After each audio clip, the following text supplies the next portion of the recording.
Buenas tardes a todos.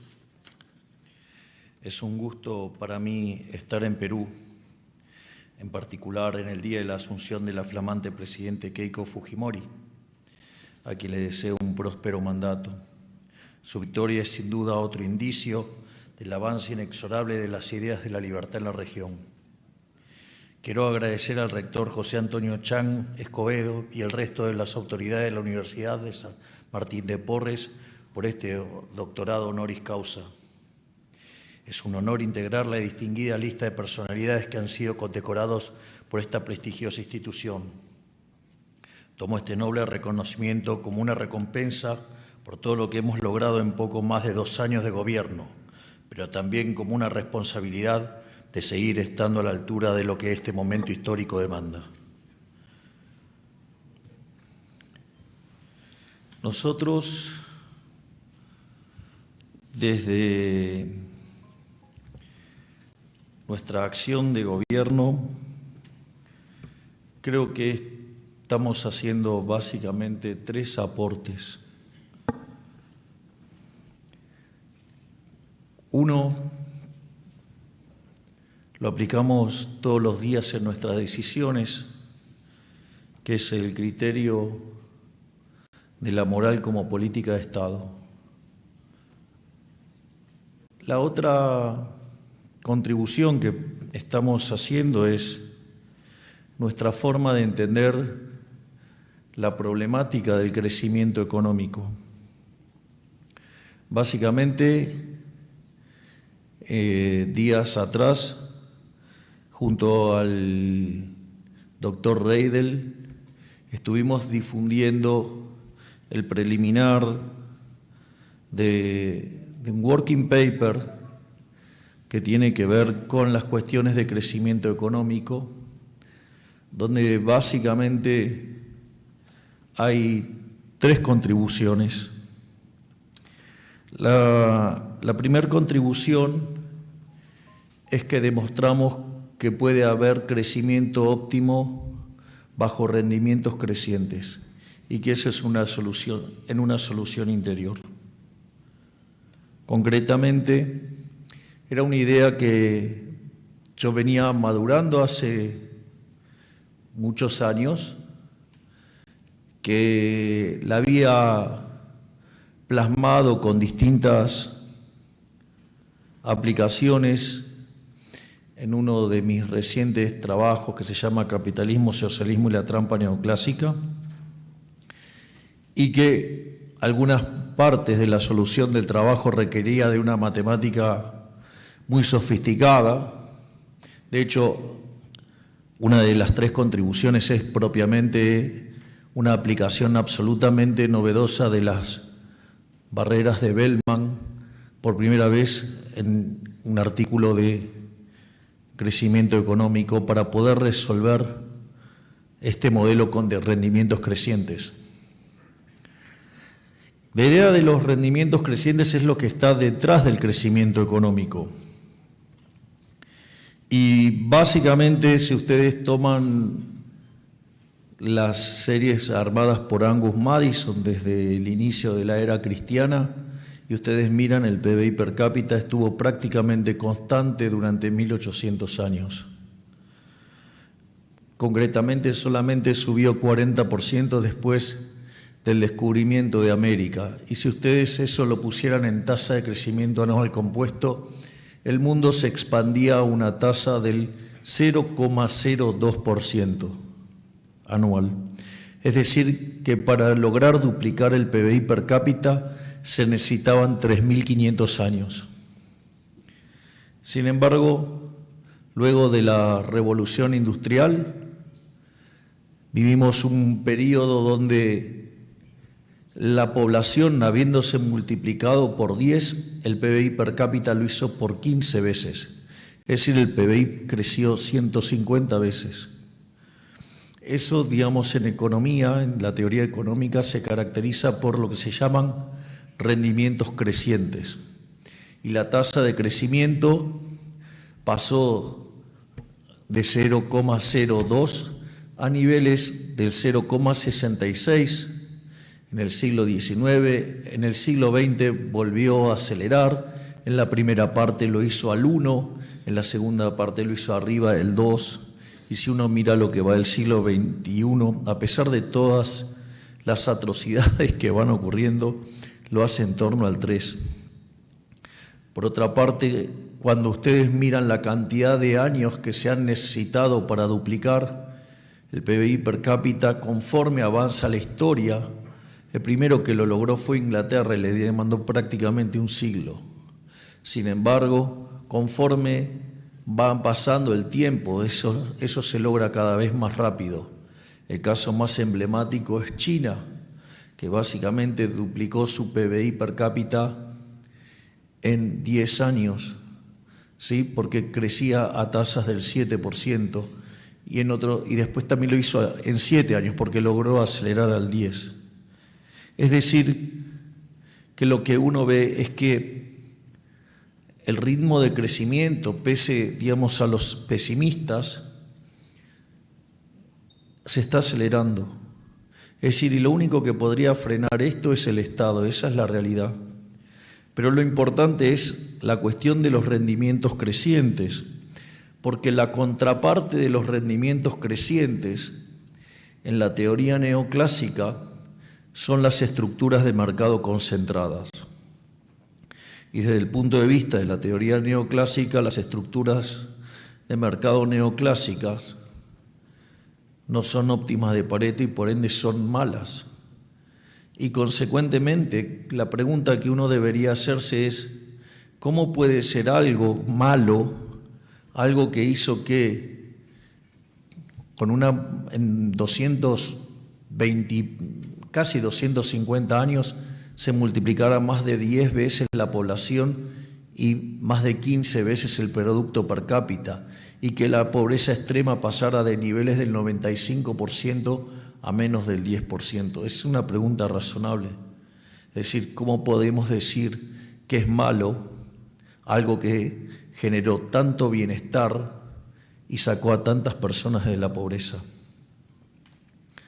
Con el doctor Reidel nosotros nos propusimos responder esa cuestión y tratar de internalizar qué era lo que estaba fallando en los modelos tradicionales de crecimiento económico y qué era lo que nosotros proponíamos para salir de esas trampas. Perdón que me voy a poner un poco neoclásico, hoy no voy a estar tan austríaco, pero me pareció que, digamos, dado la magnitud de la distinción y las menciones a mi trabajo académico como economista, valía la pena entrar por este lado. Y después va a aparecer el austríaco, quédense tranquilos. Lo van a percibir rápidamente. Pero lo interesante aquí es que los modelos neoclásicos suelen tener, ustedes han visto el modelo de Robinson Crusoe. Si el modelo de Robinson Crusoe, Robinson por un lado decide qué consumir, se cambia el bonete, se pone el de productor y decide qué producir. Entonces, digamos, el modelo tiene algunas cosas interesantes, como una primera visión de un modelo de equilibrio general muy simple, pero eso, extendido a modelos más complejos, tiene una serie de dificultades importantes. Concretamente, el problema radica es que cuando ustedes trabajan con la idea de la mano invisible, pero puesta en formato Pareto, es decir, en el formato neoclásico, donde cada uno de los agentes guiados por su propio interés conduce al bienestar general, en el formato neoclásico requiere que cada individuo esté maximizando. Y si ustedes lo ponen en el formato matemático de la maximización, una función convexa, digamos, no tiene un máximo. Básicamente, salvo que tengan una solución de esquina, en esa solución de esquina tendrían que entonces todo quedaría en manos de una sola empresa. Y ya probamos también la solución en las manos de un solo individuo. Se llamó comunismo, era el Estado, no podía calcular precios, fracasó. Por lo tanto, ¿cómo es la forma de computar este problema? Lo que a nosotros nos parece es que esa separación, esa bipolaridad que muestra el señor Robinson Crusoe, se tiene que resolver dentro del propio Robinson Crusoe. Es decir, el momento en que Robinson Crusoe decide qué consumir, también al mismo momento está decidiendo, digamos, cuántas veces se sube al árbol para bajar cocos y comer. En ese contexto, ¿qué es lo que sucede? En la medida que ustedes van consumiendo más, la utilidad que derivan de ese consumo es cada vez mayor, pero proporcionalmente es menor. Es decir, ustedes van teniendo utilidad, su utilidad sube, pero sube decrecientemente. Pero al mismo tiempo, para conseguir esa unidad adicional de consumo, ustedes tienen que entregar más trabajo, es decir, tienen que entregar ocio. Y esa desutilidad del ocio, conforme van trabajando más horas, esa desutilidad es cada vez mayor. Entonces, ustedes, cada unidad de consumo que suben, tienen más utilidad, pero crece decrecientemente. Pero al mismo tiempo que van trabajando más, la desutilidad crece decrecientemente. Entonces llega un momento que lo que ustedes ganan por una unidad más de consumo queda equilibrado con lo que pierden por entregar una unidad más de ocio. Y ese momento es el momento donde ustedes se encuentran el límite de producción. Ustedes van a estar maximizando su utilidad a pesar, digamos, que el formato de la función de producción sea creciente, porque el problema es lo que ustedes están entregando en materia de ocio. Es decir, porque para producir necesitan trabajar y por ende necesitan entregar ocio. Y eso les permite conseguir un máximo. Eso resuelve el primer problema de tener una solución interior donde ustedes pueden conseguir un máximo, pero a pesar de tener una función de producción con rendimientos crecientes. ¿Por qué? Porque lo integramos adentro de la decisión del consumidor. Ingresa dentro de la función de utilidad, debido al efecto de la desutilidad que causa poner cada vez más ocio. Y eso es una solución estática. El problema es cuando van a una solución dinámica. La solución dinámica lo que va a implicar es que aparecen equilibrios múltiples. Y el problema es que ustedes van a tener 3 equilibrios. Van a tener 2 que son estables y 1 que es inestable. Van a tener 1 con trampa de pobreza, donde la población se vuelve pobre, y van a tener 1 donde la población alcanza la riqueza. Esos 2 equilibrios son estables y hay un equilibrio intermedio que es inestable. Entonces la pregunta es, ¿qué nos lleva hacia un equilibrio o hacia otro equilibrio? Entonces, acá lo interesante es qué es lo que determina la escala mínima. Hay un nivel de capital que determina la escala mínima debajo del cual nos hundimos en la pobreza inexorablemente. Ese nivel de escala mínima tiene asociado un nivel de capital. Y ese nivel de capital tiene asociado 2 elementos. Tiene asociado mi voluntad de trabajar. Es decir, si yo soy un vago, no sé qué palabra, ¿se usa vago acá también? Ok, o sea, si soy un perezoso, en términos slang doméstico, sería vago. Es decir, si no me gusta trabajar, me hundo. Es decir, si soy, digamos, esto lo decía Friedman, tenemos una sociedad que cada vez castiga más al que trabaja y favorece al vago. Bueno, eso no termina bien. Se llama justicia social. La justicia social es injusta porque implica un trato desigual frente a la ley y además es robarle a uno para dar a otro. Bueno, eso no termina bien. Digamos, la gente frente a esa situación prefiere valorar el ocio. Es decir, si voy a consumir de todas maneras, digamos, la solución que tiene más ocio domina. Bueno, eso en términos dinámicos es un desastre. Es decir, ahora también ustedes podrían estar trabajando, pero ahorrar poco.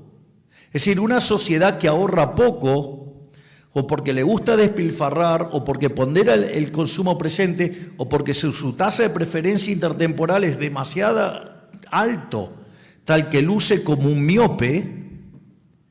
Digamos, si ustedes no trasladan consumo al futuro, es decir, no ahorran, no acumulan capital, consecuentemente también se hunden. Es decir, que es importante la cultura del trabajo y es importante la cultura del ahorro. Es decir, sociedades que piensen en el largo plazo. Y esos elementos se vuelven fundamentales. Ahora, eso es una de las partes. Entonces, si yo tengo sociedades que ahorran poco o sociedades que básicamente no les gusta trabajar, o sociedades populistas, lo que va a hacer es hundirme. Y les doy un ejemplo. Argentina era un país desarrollado a inicios del siglo XX. Cuando nosotros llegamos estaba de la mitad de la tabla para abajo e íbamos camino a convertirnos Cuba con escala en Venezuela. Eso es lo que nos dejó el legado del populismo. El populismo, destruyó la cultura del trabajo, destruyó la cultura del ahorro. Entonces, eso tiene que ver con este equilibrio malo. ¿Cómo uno entra al equilibrio? Bueno, desde la batalla cultural, promoviendo la cultura del trabajo, digamos, la cultura del ahorro, de pensar en el largo plazo. Pero también es importante el respeto del derecho a propiedad. Nosotros tenemos algo que se llama el Pacto de Mayo, y el primer punto del Pacto de Mayo es el respeto al derecho de propiedad. Y el derecho de propiedad ustedes lo pueden atacar de dos maneras. Hay una que es bien violenta y que, digamos, es muy clara, que es el caso de los impuestos. Cuando ustedes cobran impuestos, a mí no me gusta, por ejemplo, decirle contribuyente al pagador de impuestos. No, yo le digo pagador de impuestos. Digo, nadie paga los impuestos voluntariamente, se pagan a punta de pistola. Es coacción pura. Es decir, si ustedes no pagan los impuestos, van presos. Consecuentemente, por eso se llaman impuestos. Digamos, no se pagan voluntariamente. No hay tal cosa como un contrato social. Es mentira. Entonces, los pagan porque si no van presos. Es así de simple. Entonces, esa es una forma de atacar al derecho a propiedad. La otra forma de atacar al derecho a propiedad es con una regulación. Por ejemplo, suponga que ustedes tienen un edificio donde se dedican a arrendar departamentos, por ejemplo, oficinas. ¿Qué pasa si viene, digamos, un político y les pone un control de alquileres, un control de rentas? Bueno, lo que va a pasar es lo que pasó en Argentina. Vino un imbécil, puso una ley de control de alquileres y se retrajo a la mitad la cantidad de alquileres y subió violentamente el precio. En definitiva, ese imbécil que quería defender a los más vulnerables dejó en la calle a los más vulnerables, Porque dado que la curva de demanda tiene pendiente negativa, solamente consiguieron departamentos aquellos que estaban dispuestos a pagar más por ello. Consecuentemente, tiró a la calle a millones de personas justamente con menos recursos, que eran los que podían pagar aquellas propiedades que estaban a precios más baratos. O la forma de degradar también el precio es dejando que se deteriore la calidad de la vivienda en alquiler. Consecuentemente, una de las cosas que nosotros hicimos, más bien asumimos, fue borrar la ley de alquileres. Bueno, se duplicó la oferta y cayó 30% el precio en términos reales. Es decir, es una de las medidas que funcionaron mucho, muy rápido. Al margen de eso, ¿por qué cito esto? Porque si ustedes tienen la economía sobreregulada al nivel máximo al que pueden acceder y llegar de PBI per cápita, cuanto más regulan es más bajo. Es decir, el modelo tiene una solución cerrada, pero cuanto más regulan y más castigan el derecho de propiedad, a lo que pueden llegar es más bajo. Entonces ustedes lo que van a ver que aquellas economías que están más sobrereguladas son las que menos crecen. Si quieren un ejemplo muy concreto de eso, es básicamente la Unión Europea, donde cada regulación que imponen a diario es un disparo al crecimiento económico. Por lo tanto, este modelo permite encontrar trampa de pobreza, permite encontrar crecimiento con rendimientos crecientes, pero sin que nos acusen de creer que los árboles pueden llegar hasta el cielo. Es decir, el modelo tiene una solución cerrada y para poder conseguir y determinar esa solución cerrada, innovamos, que en realidad esto, la verdad, de estricto rigor, es mérito de Demian Reidel, mi coautor, que es físico, que encontró que las barreras de Bellman permitían resolver ese problema. Entonces, mientras que todos los modelos de crecimiento endógeno con rendimientos crecientes utilizan parches para que los árboles no crezcan hasta el cielo, en este modelo los árboles no crecen hasta el cielo porque básicamente lo que termina actuando como factor limitante es la pérdida de ocio. Es como si yo les dijera, ¿quién de ustedes está dispuesto a aceptar un trabajo en el cual le voy a pagar 120 millones de dólares por año? ¿Quién está dispuesto a tomar ese trabajo? ¿Todos? Bueno, eso yo se lo voy a pagar el 31 de diciembre.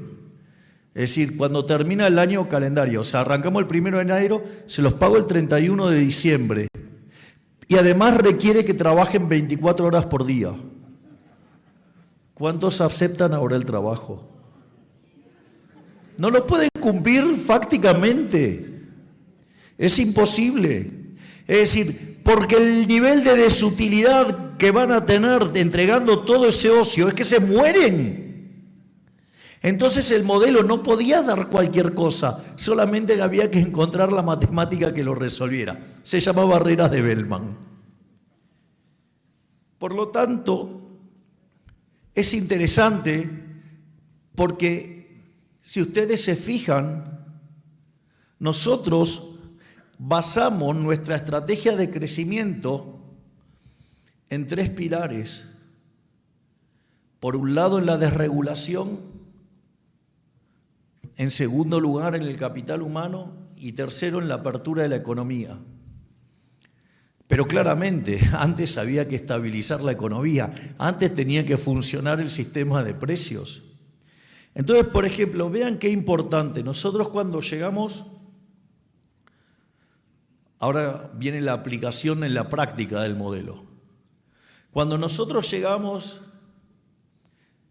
a la función, nos encontramos que teníamos un déficit fiscal consolidado de 15 puntos del PBI, 5 en el Tesoro y 10 en el Banco Central. yo había hecho campaña con una motosierra y prometía cerrar el déficit fiscal en un año. Todo el mundo decía que era imposible. Bueno, nosotros no solo que lo logramos en un año, gracias al ministro Luis Toto Caputo,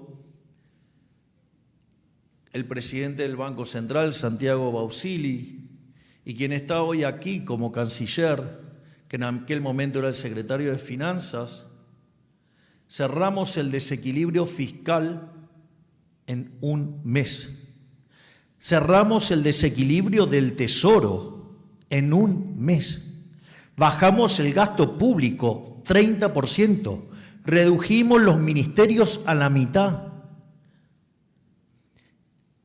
Entonces, básicamente, no solo eso, sino que además en la medida que la economía se empezó a expandir, bajamos los impuestos e hicimos lo que nunca hizo ningún gobierno en la historia argentina, que fue devolverle a los argentinos 3 puntos del PBI en baja de impuestos. Y en 6 meses cerramos el desequilibrio fiscal del Banco Central. Por lo tanto, en 6 meses habíamos hecho un ajuste fiscal de 15 puntos del PBI y en lo que siguió llegó a 18 puntos del PBI. Es decir, que nosotros hicimos un ajuste que le devolvimos al sector privado 100.000 millones de dólares. Entonces no es magia que haya caído la pobreza. La pobreza, cuando llegamos, que la sinceramos, era del 57% en la frecuencia mensual, hoy es del 29%. Es decir, sacamos a 14 millones de argentinos de la pobreza. La indigencia, que era del 20%, hoy es del 6%. Y básicamente teníamos 70% de los niños pobres y hoy es 42%. Claramente que falta mucho, pero hemos avanzado en la dirección correcta, no solo porque lo que logramos en términos de caída de pobreza e indigencia y pobreza infantil, sino que además la inflación, que cuando nosotros llegábamos corría al 1,5 diario, digamos, ojalá, digamos, el poco lúcido antecesor que tuve supiera calcular el interés compuesto de cuánto es 1,5 diario. ¿Alguien tiene una calculadora para que esa persona se dé cuenta cuando dice que 17.000% anual era imposible? Digo, porque le venía corriendo ahí al lado. De hecho, la inflación mayorista dio 54% mensual. Eso anualizado da 17.000. No sé el 54, pero sí claramente, nosotros teníamos 4 bases monetarias venciendo en un día, teníamos el equivalente en deuda en pesos por 10 bases monetarias venciendo a menos de 30 días, teníamos un desequilibrio monetario que era el doble del Rodrigazo, que implicó multiplicar por 6 la inflación de un momento para el otro y eso hubiera implicado multiplicarlo por 12. Teníamos una quiebra del Banco Central peor que la que teníamos en la previa de la hiperinflación de Alfonsín en el 89 y teníamos indicadores sociales peores que los del 2001. Es decir, digamos, al lado de eso el infierno parecía un lugar confortable. Pero ¿qué es lo importante de esto? Que le devolvimos al sector privado 18 puntos del PBI. Y eso es equivalente a haber aumentado el ahorro. Y esto también es importante, porque cuando tuvimos que hacer el ajuste, si ustedes lo hacen esperando que venga el crecimiento futuro y lo hacen tomando deuda, es cobrar impuestos a las generaciones futuras. Es decir, ustedes le estarían pasando la cuenta de la fiesta de hoy a sus hijos, a sus nietos y gente que quizás todavía no nació, lo cual es profundamente inmoral. Subir los impuestos cercena la libertad, también es profundamente inmoral. Por lo tanto, lo que nosotros hicimos es bajar el gasto público, le devolvimos libertad a la gente.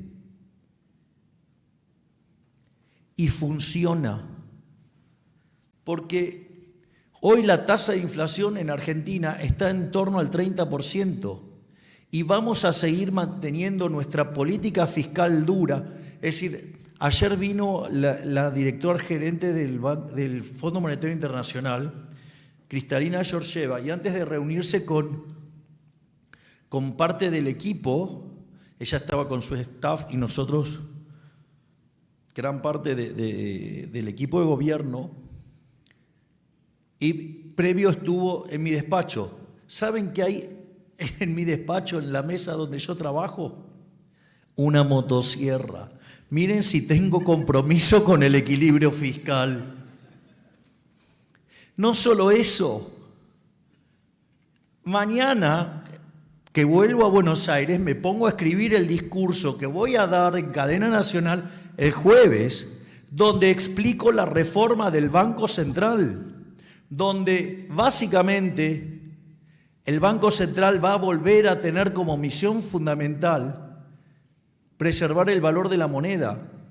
Este domingo que pasó publiqué un artículo en un diario que se llama Clarín y el título era 12 trillones, un número de 20 cifras, o sea, cerca de 13 trillones.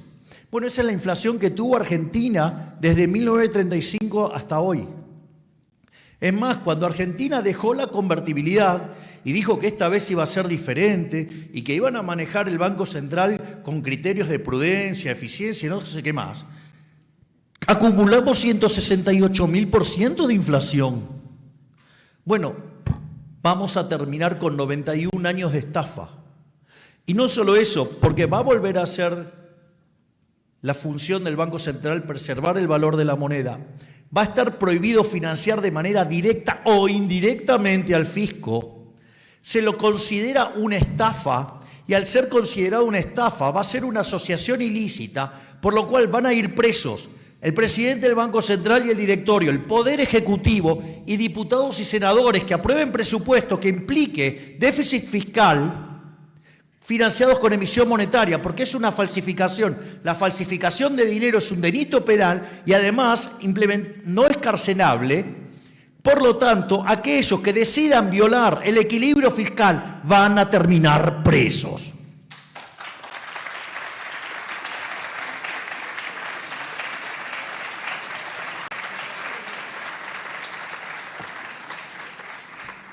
Naturalmente, también vamos a cuidar la independencia del Banco Central blindando a las autoridades del Banco Central.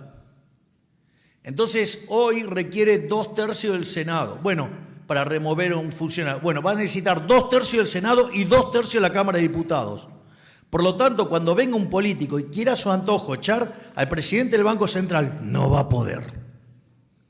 No va a poder. Por lo tanto, el Banco Central va a estar armado con el poder suficiente como para resistir cualquier embate político. Vamos a aniquilar de una vez por toda la inflación. Vamos a terminar con ese robo siniestro que es la emisión de dinero sin respaldo. Además, esta ley también tiene algunas características sobre prohibir letras intransferibles y que solamente se puedan distribuir utilidades genuinas solo para pagar deuda. Es decir, se terminó el Banco Central que estafa y al mismo tiempo estamos devolviendo el ahorro. Eso favorece la acumulación de capital. Lo otro tiene que ver con la cultura del trabajo. Nosotros no hemos dejado de dar nunca la batalla cultural. Pero lo más interesante es la experiencia desde Capital Humano. Desde Capital Humano siempre nuestra intención fue que la política social tenía que dejar de ser de regalarle el pescado a la gente y enseñarle a pescar. De hecho, La frase tan famosa en Chicago de Milton Friedman, no hay tal cosa como un almuerzo gratis, es una reflexión o una referencia tomada en torno a la Torá. El pescado gratis era Egipto, el pescado gratis era la esclavitud. Nosotros no queremos ciudadanos esclavos, nosotros queremos ciudadanos libres. Y por eso cambiamos el formato de la política social. Por eso dejó de ser, ¿cómo se llamaba antes? Ministerio, ¿cómo era? Pero no, antes era una época fue bienestar, otra cosa. Seguridad social, no, se llama de capital humano. Ya solamente eso rinde culto a Gary Becker. Pero no solo eso, nosotros recientemente la ministra de Capital Humano tomó un predio y se puso de acuerdo con empresas para revalorizar ese predio y en ese predio se hacen capacitaciones sobre oficios. ¿Qué es lo interesante? Cuando la ministra Petovelo llegó a la función, básicamente la gente le pedía planes sociales. Hoy la gente le pide trabajo. Es decir, estamos saliendo del equilibrio inmundo en el cual nos hundíamos en la pobreza. La gente quiere trabajar, la gente quiere vivir dignamente, la gente dejó de ser esclava, la gente quiere ser libre y eso nos va a llevar al equilibrio bueno. No solo eso. La otra parte es la desregulación. El ministro Sturzenegger ya lleva desregulada 16.500 reformas, 16.500 desregulaciones, quita 17 regulaciones por día. Es decir, es la máquina de la libertad, es la máquina de los rendimientos crecientes. Eso es lo que va a generar el crecimiento. En el fondo, los rendimientos crecientes eran lo que Adam Smith llamaba la fábrica de alfileres, dada la división del trabajo. Y esa división del trabajo estaba limitada por el tamaño del mercado. Esto es muy interesante, porque si ponen los rendimientos crecientes, el límite que tendrían hoy, ¿cuál es? El tamaño del mercado. Y la forma de implementar más rendimientos crecientes, es decir, más crecimiento, es agrandando el mercado.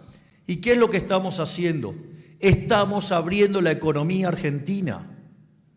Hoy la economía argentina, dado su nivel de ingreso, es la más cerrada del mundo. Tiene un coeficiente de apertura de menos del 30% y debería tener uno del 90%. Y por eso, después de 25 años, tuvo que llegar un presidente liberal para que el Mercosur se moviera y obtuviera el acuerdo con la Unión Europea Mercosur.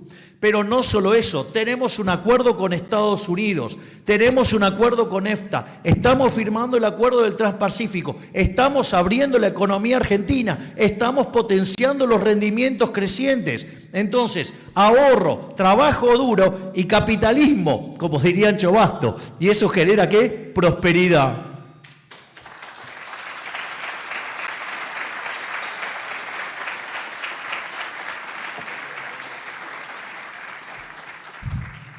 Y la pregunta es, ¿pero todavía no hablamos de crecimiento? Bueno, Argentina no crecía desde el año 2011. Si ustedes toman los 100 años previos a que nosotros llegáramos al poder, la tasa de crecimiento promedio fue del 1%. Argentina lleva 26 meses seguido creciendo. Argentina, si tomamos el estimador mensual de la actividad económica, que es una proxy del PBI mensual en términos desestacionalizado, Argentina en los 2 primeros años creció 10%, en realidad casi 11%. Es decir, que estamos quintuplicando la tasa de crecimiento de la que traíamos hace 100 años. Es decir, el modelo está funcionando. Pero no solo eso, hay algo muy interesante también. Bueno, pero ¿qué dicen los números de este año para poder empezar a pensar hacia adelante? Porque alguien podría decir, bueno, estás en niveles de PBI máximo histórico de consumo, máximo histórico de exportaciones. Pero el PBI del primer trimestre creció 2,3%. Nosotros el año pasado tuvimos un embate político muy fuerte, donde el Congreso emitió 40 leyes destinadas a romper el equilibrio macroeconómico, intentó un golpe de Estado con 7 intentos de juicio político. Además, sembraban el terror en las calles. Y no solo eso, sino que además, en complicidad, empresarios, o sea, empresarios prebendarios, medios de comunicación, periodistas corruptos, profesionales que son sicarios del mal, trabajaban para que todo volara por los aires. No les fue bien porque en la elección ganamos 41-24, o sea, le ganamos al kirchnerismo 41-24. Eso, si hubiera sido una presidencial, implicaba ganar en primera vuelta. Eso gracias al trabajo de mi hermana, que creó un partido. Miren, en Argentina crear un partido puede demandar más o menos 7, 8 años. Mi hermana creó 24 partidos en 6 meses, digamos, uno por cada distrito, y de los 24 distritos ganamos en 16. Vaya que sí sabe, digamos, hacer cosas las pasteleras.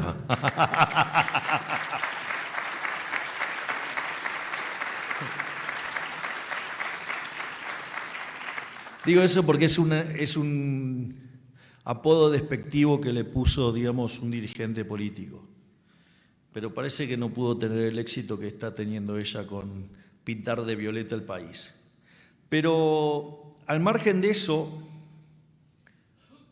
la tasa desestacionalizada del PBI fue 0,7, eso anualizado da 3. Ahora, si ustedes se fijan, eso se dio con una caída fuerte de la inversión como consecuencia del ataque político que tuvimos el año pasado. Si la inversión en lugar de caer hubiera permanecido constante, el PBI se estaría expandiendo al 4. Si lo hubiera hecho como lo hizo a lo largo del siglo XXI, estaría al 5. Y si lo hubiera hecho, digamos, como lo está haciendo durante nuestro gobierno, la economía se expandiría al 7%. Además, ese número es consistente con el hecho de que Argentina, con un riesgo país de 500 puntos básicos, podría crecer al 7%. Hoy el riesgo país en Argentina está en torno a los 400. Es decir, si nosotros logramos la reelección, porque el riesgo país de esta administración está en torno a los 50 puntos básicos, Argentina va a poder crecer muy fuertemente. Va, sin lugar a dudas, duplicar su PBI en 10 años y lo va a cuadruplicar en 20. Argentina va a dejar de ser una historia de fracaso y Argentina va a ser grande nuevamente. Pero básicamente alguien puede estar preocupado por la coyuntura. Y les digo, mire, la coyuntura también va a mejorar. Primero porque las exportaciones crecen 5 veces más rápido que el PBI. Digo, por si lo quieren mirar del lado de la demanda, ¿no? Por otra parte, volvió a crecer el salario real, con lo cual eso va a potenciar el consumo. En la medida que la inflación cae, las jubilaciones, las pensiones, en términos reales aumentan, por lo tanto eso también motoriza el consumo. Además tenemos en la materia de la inversión el régimen de grandes inversiones que lleva 45.000 millones de dólares aprobados, pero ya hay anuncios por 150.000 millones de dólares. Por lo tanto, digamos, vamos a tener una gran cantidad de inversiones. No solo eso, sino que además estamos licitando toda la infraestructura vial, con lo cual vamos a tener también un fuerte impulso de todas las obras de infraestructura, pero hechas por el sector privado. Y además la caída de la tasa de interés y la baja de impuestos, eso también va a generar gran cantidad de valor. Consecuentemente, están dadas todas las condiciones para que Argentina tenga un gran desempeño. Y eso deriva de la forma en la cual se toman decisiones, que es la otra de las contribuciones que tenemos, que es esto de la moral como política de Estado. Nosotros tomamos decisiones en base a criterios éticos y morales. Es decir, y eso es la matriz decisoria, y eso está por encima de la eficiencia económica, y la eficiencia económica está por encima de la utilidad política. Cuando ustedes toman políticas que son justas, esas políticas también son eficientes. Es falso que algo que sea injusto puede ser eficiente. Si algo es justo, también es eficiente, y si es eficiente, tiene que ser inexorablemente justo. Eso hay un trabajo hermoso del profesor Jesús Huerta de Soto que se llama La teoría de la eficiencia dinámica. Y cuando ustedes toman medidas justas, que además son eficientes, eso después va a derivar en votos. ¿Cuáles son los 4 pilares sobre los que nosotros nos basamos? Primero, sobre la filosofía griega, es decir, la concepción del hombre en la filosofía griega. Nos basamos en el derecho romano, o sea, nosotros somos grandes propulsores de los derechos naturales. Es más, nosotros cuando hablamos de eficiencia, en lugar de usar el criterio paretiano, lo planteamos con el criterio Hans Gemma Hoppe, donde si ustedes respetan los derechos naturales, respetan el derecho a la vida, a la libertad, a la propiedad, es decir, tienen el principio de apropiación de Locke y el principio de no agresión, con esos elementos ustedes derivan la optimalidad sin tener que recurrir a estructuras topológicas para hacer la demostración matemática. Y además, nosotros tenemos una posición alineada con los estoicos. Siempre mi ejemplo favorito es el rey Salomón. El rey Salomón era un estoico, porque cuando llega al reino, le pide al Creador, básicamente le pide ser, le pide sabiduría para poder distinguir el bien del mal. Le pide coraje para poder elegir el bien. Le pide templanza para mantenerse en el camino del bien. Y cuando llegan a una posición de poder, es importante el criterio de justicia, de actuar de manera justa. Cuando ustedes hacen eso, las políticas económicas son justas, por ende son eficientes, y eso va a traer tarde o temprano los votos. Ahora, cuando ustedes parten de la eficiencia, digamos, del político, de capturar votos, eso deriva en ineficiencia económica y por ende en injusticia y termina mal. Y el último punto es, tampoco inventamos nada. Ya estaba en las tablas de la ley. Estaban los mandamientos que le entregó el Creador a Moisés en el monte Sinaí, cuando bajó de la montaña, y estaban los 10 mandamientos. De hecho, en el primer mandamiento, estoy citando el Éxodo, ¿sí? Cuando el Creador le entrega los 10 mandamientos, el primer mandamiento lo que hace es una declaración de libertad. Le dice, yo soy tu Dios, el que te sacó de la casa de la esclavitud, el que te sacó de Egipto. Es decir, el primer mandamiento declaraba la libertad. En los mandamientos también está, no matarás, o sea, el respeto a la vida. No robarás, el respeto a la propiedad. No levantar falso testimonio. Le vendría bien eso a los periodistas, tomar esa reflexión. Pero le gusta más defender a los izquierdas que le ponen plata.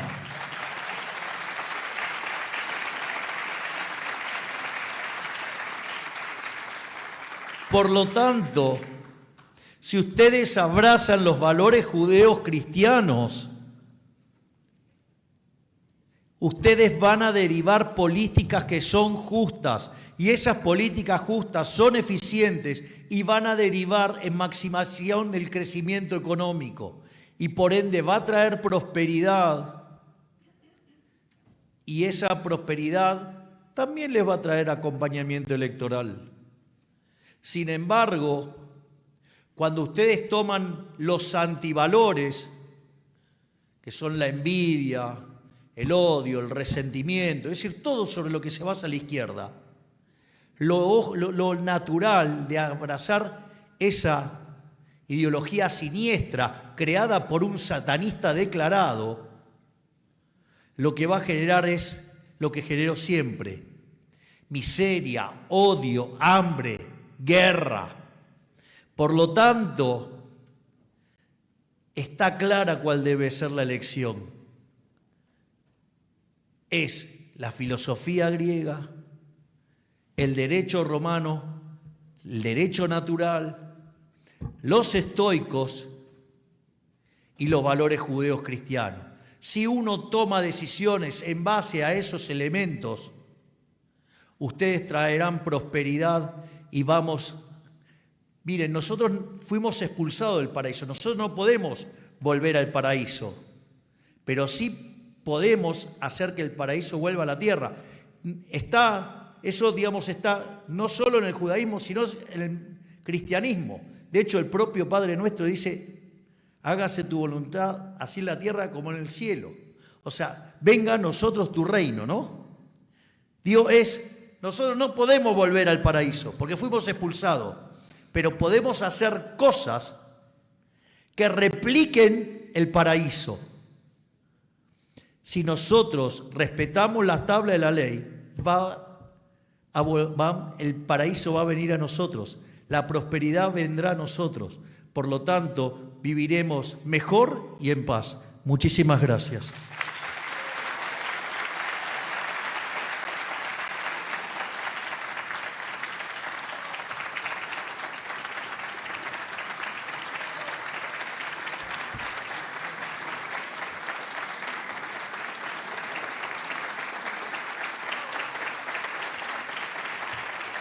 En un magistral discurso, lo que ha señalado es que está satisfecho con lo logrado en sus 2 años de gobierno. Se va muy contento por esta distinción que lo motiva, ha dicho, a seguir avanzando.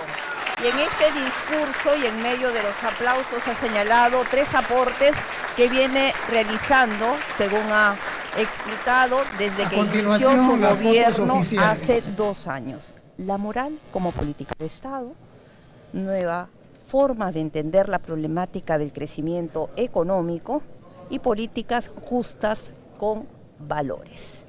Parte del discurso del presidente de Argentina, luego de haber recibido esta distinción especial de doctor honoris causa a cargo de la Universidad de San Martín de Porres.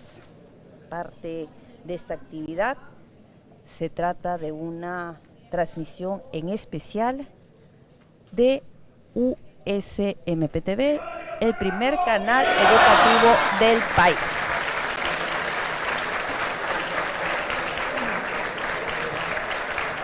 Señoras y señores, la ceremonia ha concluido. Nos mantendremos Así abandona entonces los asistentes a al auditorio Rubén Sanabria de la Facultad de Derecho de la Universidad de San Martín de Porres, en medio de aplausos, saludos y luego de este magistral discurso donde ha dado cuenta de lo que ha sido su gobierno en sus 2 primeros años de gestión.